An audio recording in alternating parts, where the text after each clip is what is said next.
नमस्ते बच्चों।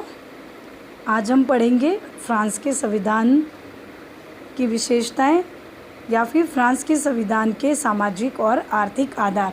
अब तक हमने बच्चों पढ़ा अमेरिका, ब्रिटेन, चीन, स्विट्ज़रलैंड के संविधान या उनकी राजनीतिक व्यवस्था के सामाजिक और आर्थिक आधार। तो आज हम फ्रांस की राजनीतिक व्यवस्था या शासन व्यवस्था के या फ्रांस के संविधान की सामाजिक और आर्थिक पृष्ठभूमि के बारे में पढ़ेंगे, जिससे कि हम फ्रांस की राजनीतिक व्यवस्था को समझ सकें। तो फ्रांस, जैसा कि हम जानते हैं कि यूरोप का एक बहुत बड़ा देश है। फ्रांस राजनीतिक प्रयोगशालाओं का घर रहा है, विश्व की विभिन्न विचारधाराओं का निर्माण स्थल रहा है, दार्शनिकों की जन्मभूमि रहा है फ्रांस। तो फ्रांस की राजनीतिक व्यवस्था भी हमारे लिए समझना ज़रूरी है, क्योंकि फ्रांस में एक ऐसी वहाँ पर व्यवस्था रही है कि वहाँ पर कभी राजतंत्र, कभी लोकतंत्र, इस तरह का वहाँ पर आया और फ्रांस की राजनीतिक व्यवस्था में हमेशा अस्थिरता रही है। तो इसीलिए हम पढ़ेंगे कि किस प्रकार फ्रांस का संवैधानिक विकास हुआ और किस प्रकार वहाँ की राजनीतिक अस्थिरता को समाप्त किया गया, जो कि वर्तमान संविधान की देन है।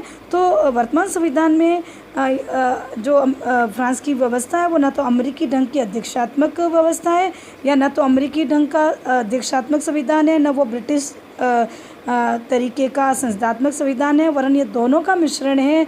और ये मिश्रण अच्छा होगा या बुरा होगा, यह फ्रांस की आगे आने वाली जो परिस्थितियां हैं वह बताएगी। तो इस प्रकार सामाजिक और आर्थिक आधारों में हम पढ़ेंगे कि किस प्रकार फ्रांस की सामाजिक और आर्थिक परिस्थितियों ने वहाँ की राजनीतिक व्यवस्था को प्रभावित किया। तो फ्रांस एक विशाल जनसंख्या और क्षेत्रफल वाला देश है। फ्रांस की जो जनता है वो कृषि कार्य भी करती है और उद्योग धंधों में भी लगी हुई है। फ्रांस में उद्योग धंधे काफ़ी बड़ी संख्या में हैं, लेकिन फिर भी फ्रांस का जो समाज है वो पूंजीपति और श्रमिक वर्ग में बटा हुआ नहीं है। वहाँ पर आर्थिक दृष्टि से स्वतंत्र उत्पादक जो वर्ग है वो बड़ी संख्या में है, जो फ्रांस के राजनीतिक जीवन को काफ़ी मात्रा में प्रभावित करता है। फ्रांस एक विकसित, राजनीतिक रूप से हम देखें तो एक विकसित देश माना जाता, आर्थिक रूप से हम देखें तो फ्रांस एक विकसित देश माना जाता है, लेकिन फ्रांस के सामने बेरोजगारी की समस्या सबसे बड़ी है। बेरोजगारी फ्रांस की आर्थिक व्यवस्था की एक सबसे बड़ी चुनौती है। तो इस प्रकार हम देखें सामाजिक रूप से भी अगर फ्रांसीसी समाज को या फ्रेंच समाज को, तो वो अमेरिका और ब्रिटेन की तुलना में अधिक समरूप है, मतलब जाति की दृष्टि से वहाँ समरूपता है। फ्रेंच भाषा भाषी लोगों की समानता है वहाँ पर, या ज़्यादा एरिया है। तो इस प्रकार फ्रांस में ये जो जनसंख्या है वहाँ फ्रांसीसी राष्ट्र का एक अंग है और वहाँ की राष्ट्रीय एकता का प्रतीक है। लेकिन अगर हम देखें सामाजिक व्यवस्था में वहाँ स्थानीयता और क्षेत्रीयतावाद फ्रांस में ज़्यादा है। फ्रांस को दार्शनिकों की भूमि कहा जाता है, इसलिए फ्रांस की राजनीति पर इन दार्शनिकों का या उनके विचारों का भी पर्याप्त प्रभाव पड़ा है, जिनमें देखो रूसो है, मॉन्टेस्क्यू है, वोल्टेयर है, सोरेल जैसे दार्शनिकों ने फ्रांस की राजनीतिक व्यवस्था को काफ़ी प्रभावित किया है। अब फ्रांस की जनता का अगर हम व्यवहार देखें या उनका चरित्र देखें तो वो व्यक्तिगत स्वतंत्रता के प्रति काफ़ी जो है वो सजग हैं। तो फ्रांस की जो राजनीतिक व्यवस्था है वो इन्हीं विचारों से प्रभावित होती है। फ्रांस के संविधान का अध्ययन हम इसीलिए करते हैं क्योंकि फ्रांस, जैसा कि हमने पढ़ा है, राजनीतिक प्रयोगों का घर कहा जाता है। विश्व की विभिन्न विचारधाराओं का हम इसको निर्माण स्थल कह सकते हैं। ऐसी विभिन्न राजनीतिक विचारधाराएँ जो इस विश्व में प्रचलित है उन सब का परीक्षण या प्रयोग फ्रांस में हुआ है। विश्व के विभिन्न देशों में जो लोकतंत्र का विकास हुआ वो फ्रांस के द्वारा किया गया है, क्योंकि प्रजातंत्र के जो आदर्श हैं, समानता, स्वतंत्रता और भ्रातृत्व, वो फ्रांस की राज्य क्रांति जो 1789 में हुई थी उसी की देन है इस विश्व को। तो इस दृष्टि से हम देखें तो फ्रांस की राजनीतिक व्यवस्था या संविधान का महत्वपूर्ण स्थान है हमारे अध्ययन के लिए।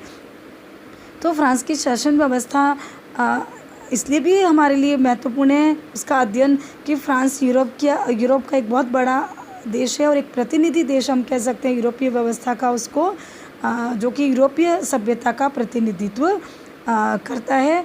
फ्रांस एक ऐसा देश है जो यूरोप के विकसित या प्रगतिशील देशों में आता है और वर्तमान में 1958 का जो संविधान दी गॉल के नेतृत्व में बना, जिसने फ्रांस में राजनीतिक अस्थिरता को समाप्त करके फ्रांस को एक शक्तिशाली देश के रूप में यूरोप में स्थापित किया। तो इस प्रकार फ्रांस की जो स्थिति है विश्व में वो उसकी राजनीतिक व्यवस्था के कारण है, या हम उसको उस रूप में उस संदर्भ में पढ़ेंगे। तो इस प्रकार फ्रांस में वर्तमान में पंचम गणतंत्र का संविधान बच्चों चल रहा है। फ्रांस में अब तक चतुर्थ गणतंत्र तक फ्रांस में राजनीतिक अस्थिरता व्याप्त थी, जिसने फ्रांस में एक अस्थिरता के वातावरण को जन्म दिया, जिसमें लगभग 12 वर्षों में 25 मंत्रिमंडलों का निर्माण हुआ।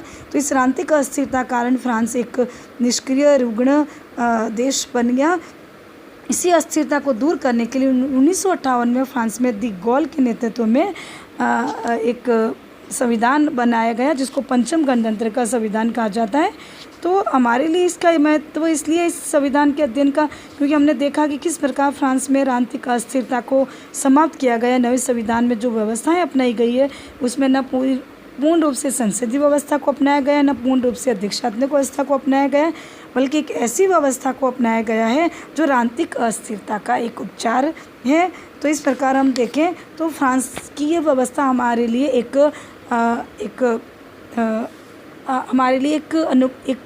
सीख है कि हम किस प्रकार राजनीतिक अस्थिरता को समाप्त कर सकते हैं।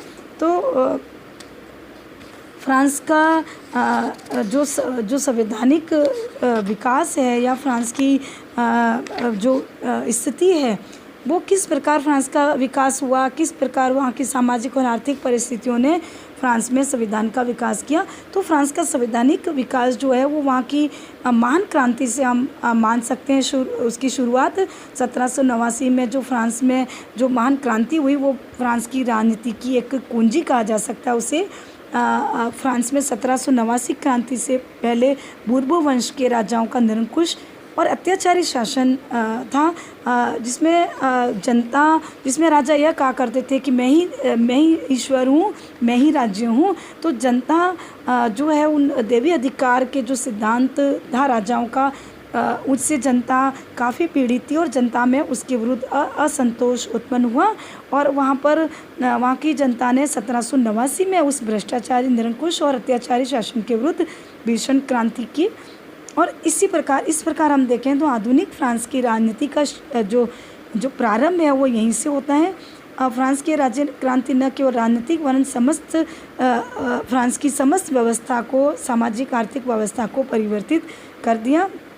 इस प्रकार इसमें फ्रांस में निरंकुश शासन को तो समाप्त कर दिया, लेकिन इसके साथ ही फ्रांस की राजनीति में एक अस्थिरता ऐसी शुरू हुई जो 1789 से लेकर 1958 तक फ्रांस में चलती रही और 14 बार फ्रांस में महत्वपूर्ण राजनीतिक परिवर्तन हुए। इतने व्यापक संवैधानिक परिवर्तन या राजनीतिक परिवर्तन विश्व के किसी भी देश में नहीं हुए। तो इस बात को दृष्टि में रखते हुए ही फाइनर जैसे विद्वान ने यह कहा है कि प्रत्येक संविधान का निर्माण उसे कार्यान्वित या क्रियान्वित करने के लिए नहीं हुआ, अपितु उसे बदल डालने के लिए ही हुआ है। तो इस प्रकार हम फ्रांस के संवैधानिक विकास को हम थोड़ा सा उस संक्षिप्त में उसको पढ़ेंगे कि तृतीय गणतंत्र से पहले वहाँ पर क्या व्यवस्था थी। तो 1789 क्रांति के बाद सर्वप्रथम 1791 में फ्रांस के लिए एक लिखित संविधान बना, जिसमें राजतंत्र की और जिसमें सीमित राजतंत्र और निर्वाचित संसद की व्यवस्था की गई। यह संविधान राजतंत्र और प्रजातंत्र का एक गठबंधन था, लेकिन यह असफल सिद्ध हुआ। फिर 1793 में एक नवीन संविधान का निर्माण हुआ, जिसमें प्रथम बार गणतंत्रीय व्यवस्था की वहाँ पर स्थापना हुई। 1795 में एक नया संविधान बना, जिससे वहाँ पर डायरेक्टरी का संविधान कहा जाता है। तो इस प्रकार का डायरेक्टरी का जो संविधान था उसके बाद 4 साल तक चला और 1799 में नेपोलियन ने एक नवीन संविधान का निर्माण किया, जिसे कॉन्सुलेंट कहा गया। यह भी अल्पकालीन रहा। फिर 1804 में नेपोलियन ने कॉन्सुलेट को भंग करके फ्रांस का खुद को सम्राट घोषित कर दिया और यहाँ पर प्रथम गणतंत्र का अंत हो गया फ्रांस में और प्रथम साम्राज्य का उदय हुआ। लेकिन नेपोलियन के टाइम में फ्रांस में महत्वपूर्ण रूप से सामाजिक, वैधानिक और प्रशासनिक परिवर्तन हुए और जो संस्थाएं उस समय फ्रांस में स्थापित हुई वो आज भी विद्यमान है। तो इस प्रकार नेपोलियन का फ्रांस के राजनीतिक विकास में महत्वपूर्ण योगदान है। उसके बाद वाटरलू के युद्ध में नेपोलियन का राजनीतिक जीवन समाप्त हो गया और वहाँ पर साम्राज्य भी समाप्त हो गया। तो इस प्रकार फ्रांस में 1848 में एक क्रांति हुई और उसके बाद द्वितीय गणतंत्र की वहाँ पर स्थापना हुई, लेकिन वो द्वितीय गणतंत्र भी कम समय के लिए रहा और 1852 में वहाँ पर नेपोलियन तृतीय ने स्वयं को फ्रांस का सम्राट घोषित करके द्वितीय गणतंत्र को समाप्त कर दिया। तो इस प्रकार नेपोलियन जो तृतीय था वो 1870 में जर्मनी के साथ पराजित हो गया और द्वितीय साम्राज्य का वहाँ अंत हो गया। और उसके बाद 1870 में फ्रांस में तृतीय गणतंत्र की स्थापना हुई। तृतीय गणतंत्र 1870 से 1940 तक रहा। इस गणतंत्र में फ्रांस में एक अंतरिम सरकार की स्थापना हुई। फ्रांस में एक संविधान तैयार हुआ, एक लिखित और निर्मित संविधान बना जिसने फ्रांस में तृतीय गणतंत्र की स्थापना की। और यह संविधान जो है जिसमें स्पष्ट कहा गया था कि इसमें संसद होगी और एक गणतंत्रीय पद्धति के आधार पर संविधान चलेगा। तो इस प्रकार फ्रांस में संसदीय प्रणाली की स्थापना हुई। तो तृतीय गणतंत्र में अनेक दोष थे क्योंकि इसमें संसद को ज़्यादा शक्तियाँ प्राप्त थी, जिसने फ्रांस में किसी प्रकार की राजनीतिक व्यवस्था को ज़्यादा स्थायित्व प्रदान नहीं किया। फिर 1940 में हम देखें तो तृतीय गणतंत्र का अंत हो गया, वहाँ में उसमें स्थापित राजनीतिक संस्थाओं का भी अंत हो गया और फ्रांस में चतुर्थ गणतंत्र की स्थापना हुई 1946 में। 1946 से 1958 तक फ्रांस में चतुर्थ गणतंत्र रहा, लेकिन इस चतुर्थ गणतंत्र में फ्रांस में संसदीय प्रणाली थी, लेकिन इस संसदीय प्रणाली में फ्रांस में इतनी राजनीतिक अस्थिरता को जन्म दिया कि 12 वर्षों में 25 मंत्रिमंडलों का निर्माण हुआ, जो फ्रांस के लिए बहुत ही एक चुनौती थी। तो फ्रांस की व्यवस्था के लिए एक राजनीतिक अस्थिरता का वातावरण उत्पन्न हुआ, जिसने फ्रांस को एक कमज़ोर और रुग्ण राष्ट्र बना दिया। तो इस प्रकार फ्रांस में एक भयानक राजनीतिक अस्थिरता का जन्म हुआ। तो इस आधार पर इस अस्थिरता ने फ्रांस में गृह युद्ध को, आंतरिक विद्रोह को जन्म दिया, राजनीतिक विरोधों को जन्म दिया। तो उस आधार पर चतुर्थ गणतंत्र के संविधान का फ्रांस में अंत हुआ और 1958 में दी गॉल, जो उस समय वहाँ का प्रधानमंत्री था, उसने फ्रांस में एक नए संविधान का निर्माण किया। 6 सितंबर 1958 को संविधान प्रकाशित हुआ और इस प्रकार 4 अक्टूबर 1958 को पंचम गणतंत्र का संविधान, जिसको दी गॉल का संविधान भी कहा जाता है, वह लागू हुआ। तो इस प्रकार फ्रांस में राजनीतिक अस्थिरता को समाप्त करके एक नए संविधान का निर्माण किया गया। धन्यवाद।